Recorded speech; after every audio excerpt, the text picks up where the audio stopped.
Salam dəyərli izləyicilər, 30 oktyabr 2025-ci il Bakının bu hissəsində evlər plana düşüb və digər bu kimi xəbərlərimizi izləmək üçün burada üstəgəl işarəsinə toxunun dəyərli izləyicilər.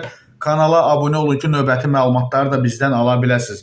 Bakıda daha bir ərazidə binalar plana düşüb, söküntü işləri başlayır və söhbət paytaxtın Nizami rayonundakı istismar müddətini başa vurmuş 5 mərtəbəli bir neçə yaşayış binasından gedir. Köhnə binaların sökülməsi sakinlər tərəfindən müsbət qarşılanır. Layihəni həyata keçirən Kursuz Nizami MTK-dan bildirilib ki, ərazidə 5 binanın söküntüsü baş tutacaq. 5 mərtəbəli köhnə binaları yeni 16 mərtəbəli binalar əvəzləyəcək. Qeyd olunub ki, sakinlərlə müqavilələr bağlanıb. Buna uyğun olaraq bəziləri kompensasiya, bəziləri də inşa olunacaq yeni binada mənzillərlə təmin olunacaq. Qeyd edək ki, paytaxtın Binəqədi, Sabunçu və Suraxanı rayonlarında da istismar müddəti başa çatmış binaların sökülməsi ilə bağlı növbəti mərhələyə start verilib.